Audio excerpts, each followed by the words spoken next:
उत्तर प्रदेश में बन रहा राज्य का सबसे लंबा एक्सप्रेसवे द गंगा एक्सप्रेसवे, जो सीएम योगी आदित्यनाथ जी का ड्रीम प्रोजेक्ट है और ये अभी अंडर कंस्ट्रक्शन है। ये 594 किलोमीटर लंबा 6 लेन चौड़ा ग्रीनफील्ड एक्सप्रेसवे बन रहा है मेरठ से प्रयागराज के बीच।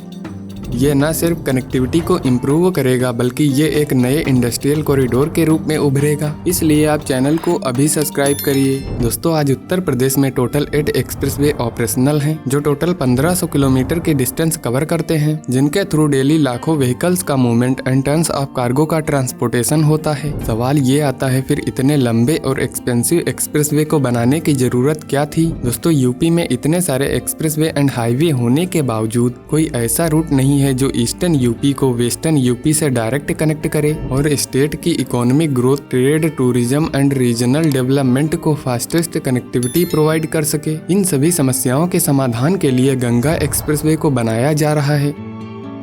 इस पूरे एक्सप्रेसवे के कंस्ट्रक्शन को 2 फेजेज में डिवाइड किया गया। फेज 1 में एक्सप्रेसवे को 594 किलोमीटर लंबा बनाया जा रहा, जबकि फेज 2 में यूपी गवर्नमेंट ने डिसाइड किया कि इसे दोनों साइड टोटल 543 किलोमीटर तक एक्सटेंड किया जाएगा, जो वेस्ट में मेरठ से हरिद्वार तक और ईस्ट में प्रयागराज से बलिया तक एक्सटेंड करने के बाद इसकी टोटल लेंथ 1047 किलोमीटर हो जाएगी, जो कि गंगा पर आने वाले रेगुलर फ्लड्स को कंट्रोल करने में ये एक्सप्रेसवे काफी मददगार होगा, क्योंकि इसके मूवमेंट्स को इस तरह बनाया जा रहा ताकि फ्लड का पानी आसपास के गांवों व शहरों तक ना पहुंच सके। फेज 1 के अंडर इसका रूट अलाइनमेंट देखें तो ये मेरठ में बिजौली के NH 334 से शुरू होगा और आगे हापुड़ से होते हुए गंगा को क्रॉस करते हुए लास्ट तक गंगा रिवर के नॉर्थ ईस्टर्न साइड में ही रहेगा। बीच में बुलंदशहर, अमरोहा, संभल, बदायूं, शाहजहांपुर, हरदोई, उन्नाव, रायबरेली, प्रतापगढ़ से होता हुआ प्रयागराज के जूदापुर दांडू में NH 19 के पास समाप्त होगा।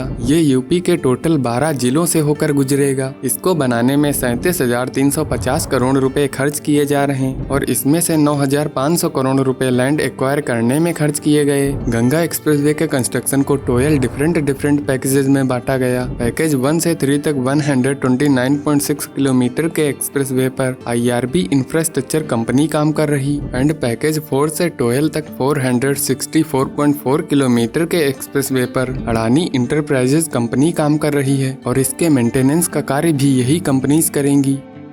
एक्सप्रेसवे की फैसिलिटीज को देखें तो एनवायरनमेंट का ध्यान रखते हुए एक्सप्रेसवे के बीच और आसपास 18,55,000 पेड़ लगाए जाएंगे और रूट पर 38 under passes, 127 minor bridge, 28 flyover, 7 rail over bridge, 329 small पुलिया, 8 इंटरचेंजेस और 1 किलोमीटर लंबा ब्रिज गंगा नदी पर बन रहा और एक ब्रिज 720 मीटर लंबा राम गंगा नदी पर बनाया जा रहा। इस पूरे रूट पर 3.5 किलोमीटर की एयर स्ट्रिप बनाई जाएगी, जहां इमरजेंसी के दौरान एयरक्राफ्ट की लैंडिंग हो सकेगी और इतने लंबे सफर के बीच 9 वे साइड एमिनिटीज को बनाया जा रहा, जहां food courts, fuel station, charging station, hotels, workshop and parking जैसी फैसिलिटीज मिलेंगी। दोस्तों, एक्सप्रेसवे के बेनिफिट्स की बात की जाए तो मेरठ में एक्सप्रेसवे के स्टार्टिंग पॉइंट का एरिया इंडस्ट्रीज के डेवलपमेंट के लिए रखा जाएगा। इसके अलावा कुछ पैकेजेस में एक्सप्रेसवे के साइड में प्रॉपर सर्विस लाइन बनाई जा रही, क्योंकि यहाँ पर फ्यूचर में pharma park, textile park, industrial, commercial offices का डेवलपमेंट होगा।